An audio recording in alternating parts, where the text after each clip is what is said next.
For a few months now I've had this idea. What if I could build a tiny cabin that has an extendable roof to make more space inside and let in more light? I got this idea from a camper van that I used to own. The camper van looked like a normal van when in driving mode, but whenever I wanted to, I could pull over, undo 2 straps and push the entire roof up on the camper van to turn it into a comfortable living space. So I thought to myself, what if this could be applied to a tiny cabin in the woods? When not in use, it would just appear to be a small storage shed or box. But when the time came to bug out or spend a few nights in the woods, I could just undo a few straps and push the roof up so that I could stand up and move around inside. I put pen to paper and began drawing up a few concepts of what it might look like. I wanted to make the cabin as small and lightweight as I could, without compromising too much on durability and living space. I wanted to use wood to have it in keeping with the surrounding, plus it was easier for me to work with. The previous cabin I made was a folding flat pack cabin, and whilst the concept was a success, one of the changes I would have made was to make the base a lot lighter. I used 4x2 inch lumber for the floor joists and 11mm OSB for the frame, and this instantly made it heavy. So for this build, I decided to make things a lot lighter. The framework for the base was 2x2 inch lumber. This would make it light, but sturdy enough to hold my weight. I began by marking and cutting out the width of the cabin. I should note, I'm not a professional and only have limited tools. I have to make the best with what I have got, and at present I don't have a table saw, so I had to use my circular saw to cut most of the lengths. I then cut some longer pieces for the end of the cabin and began to put together a rectangular frame. I secured these together using some 90mm screws. I used a framing square to make sure that all the right angles were even and flush, and then used an impact driver to secure the screws to the frame. Once I put 1 screw in each corner, I double checked everything was square and then added a second screw for extra bit of security. Next was to add in some floor joists. I cut 3 more sections of lumber and spaced them evenly between the ends of the frame. I secured this to the frame with more 90mm screws. Then I added in some noggins to tighten up the frame and give me more surface area to screw the baseboard to. Each noggin was stepped so that I could have room to screw it in from both ends. Now the base framework was complete, it was time to add the floor itself. For this, I decided to use 9mm hardwood ply. I went with 9mm ply because it would make it light but just about rigid enough to not flex too much under my weight. I laid the sheet of plywood down and then placed the frame on top. I drew around the frame and began to cut off the excess. Now, I know some of you might be thinking, why didn't I just build the frame in the same dimensions as the sheet of plywood? That way I wouldn't have to trim off any excess. But the reason I built it smaller than this is because the access track to the woods where this cabin is going is currently waterlogged and totally undrivable. Therefore, I would need to carry this cabin 1 kilometre into the woods via a wheelbarrow up a path. If it were any longer than the dimensions I have made, then I wouldn't be able to push it in with a wheelbarrow. So with the plywood trimmed to shape, I placed this on top of the frame and secured it in with some screws. With the good old British weather forecast due to take a turn for the worst, it was time to take this project into the garage. Which brings me on to another question that might be asked. Why not just build this in the woods? Well, this was part of the reason. If the weather got bad, I could build this throughout the day and into the night if I wanted to. It also meant that I had access to materials a lot quicker if I needed to. So with the base complete, it was time to build the sides. By the way, when this series is finished, I will put a link in the description to all the dimensions and materials used in this build, so keep an eye out for the series as we go along. Once I had decided on the height of the cabin, using the same size lumber as the frame, I cut each piece to length. Because I'm currently in the process of reorganising my garage, and the fact that my wife's 1996 classic Mini is in here, I was pretty limited on space. Whilst the batteries were charging on the circular saw, I opted to use a small folding handsaw to cut the wood. This particular saw has quite large teeth and is not ideal, but because the wood is soft, it cuts relatively easily. You know, sometimes it's quite nice to take a break from the noise of power tools. I wanted the cabin to have a slight incline from the back to the front, in order to shed water when it rains. This meant that at the end of each side piece of the frame, I needed to cut a small angle to make the slope for the roof. I secured each corner of the frame together in the same way that I did the base. With the 4 corners secured, I added in some vertical supports. I also needed to add in a few more horizontal supports, but I wanted to leave a gap in between these in order to have space for a window. With one side frame built, it was time to do the exact same thing for the opposite side. This side took a lot less time to make. With both sides now finished and a small break in the weather, I laid down a piece of 4mm ply. I went with 4mm for the sides because it makes the cabin a lot lighter. Remember, I had to carry this up by a wheelbarrow into the woods. It is also still solid once it has all been secured together. I drew around the frame and cut off the excess plywood with a jigsaw. Then, in much the same fashion as the base, I screwed the 4mm ply to the frame with some small screws. Before I secured it down, I pushed the plywood slightly forward and marked out where all of the cross members were, so that when the plywood totally covered the frame, I would know exactly where to put the screws. I did the same to the other side of the cabin frame, laid the plywood down, drew around the frame, cut off the excess, and secured it back to the frame with screws. Even though the base of the cabin is going to be raised off the ground, I wanted to treat the underside of it to protect it from the elements as much as possible. So I painted on a coat of blackjack, which is a bitumen-based paint. It is normally used for painting corrugated iron sheets, gutters and railings, as well as overcoating roof felt. But I also use it on wood, and I painted the entire outer surface of the folding flat pack cabin, which made it pretty much waterproof. It's pretty horrible stuff to paint on as it's really thick. However, once it dries, it creates a really durable waterproof layer. I applied this liberally to both the framework and the hardwood ply of the underside of the cabin. Once this had dried, I put the base to one side and began to build the gable ends of the cabin. Because there is going to be a slight incline from one end to the other, the gable ends are going to be at different heights. So I started with the taller end, which would be the entrance. I cut the lumber to length and secured it together with the 90mm screws. Once I had made the square frame, I decided on what width I wanted the doorway to be and added in some vertical supports either side of the door. I also added in an extra piece for the door header to give a bit more support. I took the frame outside, laid it down on a sheet of 4mm ply and drew around the outside of the frame. This time I also drew around the inside of the frame, as this would be the space for the door. I used a 10mm drill bit and drilled a hole in the corner of the doorway. This is so that I could get the blade of the jigsaw into the gap to be able to cut out the door. With the doorway cut out, I laid the frame back down, lined it all up, and then secured the hardwood ply to the frame. For the other gable end, I simply just made a square and added in one vertical support. There wasn't going to be any window in this part of the cabin, so a simple frame was all that was needed. I cut the plywood out and secured it to the frame.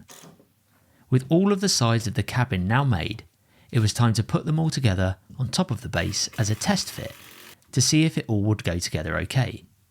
Thankfully, everything seemed to fit alright. Now it was time for the roof. As the roof was going to be a pop top and on hinges, I wanted it to be relatively light. So for the frame, I decided to use 1" by 1" square lumber.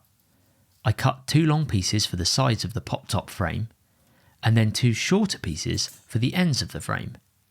Before securing it all together, I made sure there was enough clearance for the frame itself to be able to lift up. After double checking the measurements, I secured the frame together in each corner with some 80mm screws. Once I had made the outside of the frame, I put some small temporary hinges on the back end of the roof, and this was only whilst I tested everything worked. The actual hinges that I will use will be much more heavy duty than these ones. I didn't want to drill in tons of hole into the frame, so I only opted to use these 2 hinges with one at each end. With the hinges on, I gave the frame a test lift to check it would all lift smoothly and not catch on anything as it goes up. Now that the frame could move clearly, I needed to strengthen it all up with some cross members and noggins. I placed the first rear cross member about 25cm from the end. The next one I placed quite a bit further away, as this is the area of the roof that I wanted to leave space for a skylight. I then placed the rest of the cross supports about 30 centimetres apart from each other. With all of these cross supports now installed, it was time to put in some noggins to strengthen up the frame and stop it from bending as much when I lift it up. In much the same way as I did the base of the cabin, I staggered each brace so that it would allow me to get the drill in at the right angle to get each screw in. There was no set measurement for these braces, I just installed them where I thought it was needed. And here we are. This is as far as I've got up to so far. I've still got the roof to finish, but I've finished all the kind of framework of the roof. A little bit more to put up here, some supports. And then it's a case of getting some 9mm ply, which I've got just over the back there. And that's going to go on top of the roof here. I've got a skylight and everything to do. It's really exciting. It's a good fun project. The measurements and dimensions I think I mentioned I will put in a future video, but essentially it's about 7 foot, just over 7 foot long, 4 foot wide, and at the highest point here is about 4¼ foot, almost 4.5 feet. However, I know that seems really low. The roof is obviously going to be coming up a lot higher than 4 feet to give me some headroom in there. It was a concept I just thought of as I had my camper van. I just thought it'd be quite a cool idea to kind of make a small cabin in the woods that could have a roof that just popped up. I am going to be having it raised off the ground on some legs that I'm going to make. This one's going to have some slightly different ones. But in order to get the roof to go up, I'm going to install some gas struts. Never done it before. I've heard it can be quite tricky in terms of where to place them along the side, or they'll probably go on the inside somehow. That's going to be a challenge down the line, I'm sure. I've never done this before. I just enjoy putting things together and kind of having fun, and part of the journey, part of the enjoyment of it is the actual build process itself. So this will be the entrance to the cabin. It will actually be sat off the ground a bit higher than this anyway, so although it's up to my chest here, it will probably be about head height by the time it's raised up on legs. The roof, I don't know how I'm going to secure it down yet with a latch, but it will always want to be pushed up because of the gas struts. So that will be raised up like this. Again, I don't know what height I want it. I'm hitting the garage door here at the moment, so I can't go higher.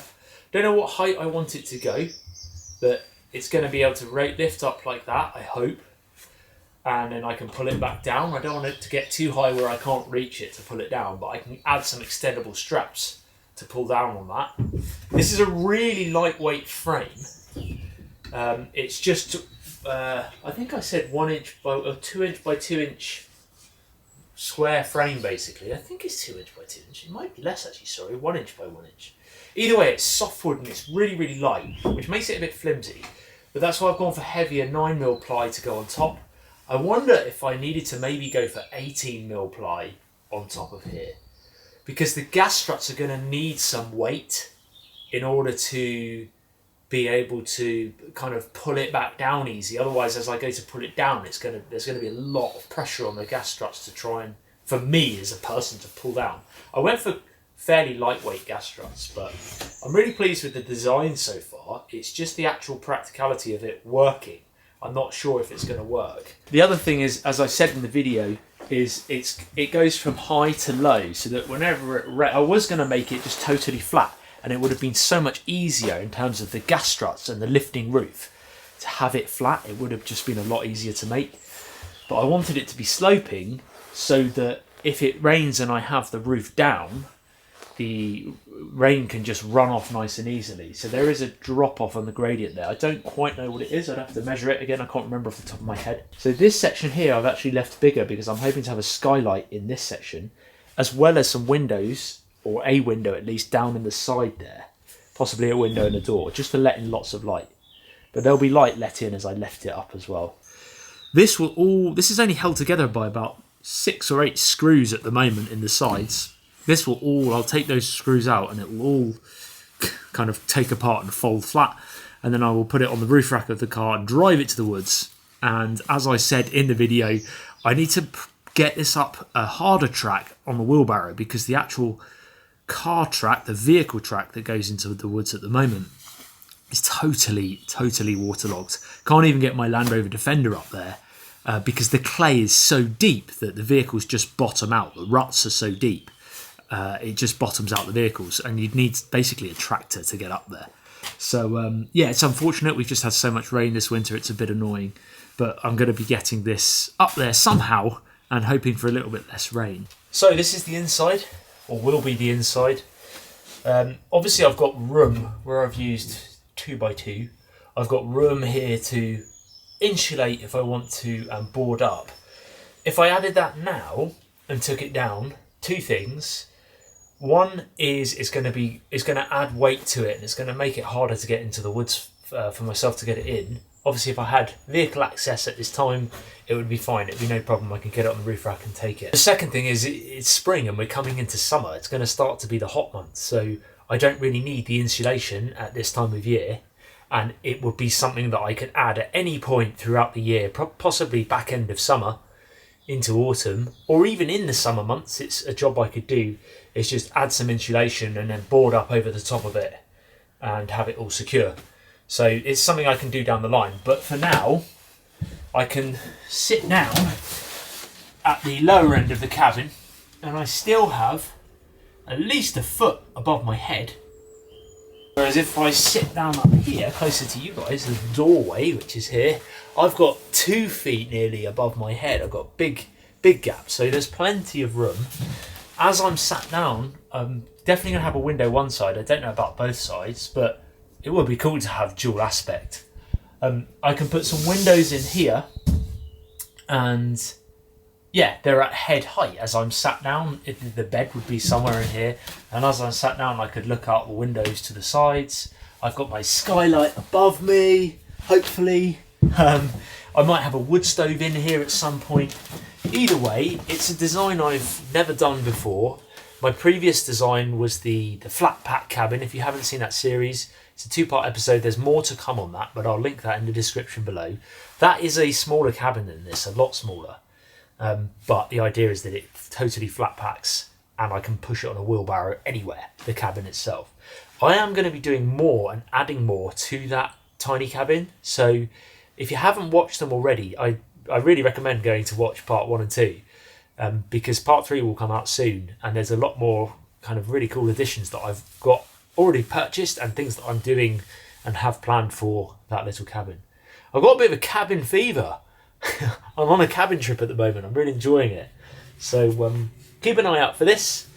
Part 2 will be coming soon. I'm working really hard behind the scenes, but I do want to go camping as well because there's some gaps in the weather. So yeah, thank you for watching. I really appreciate it.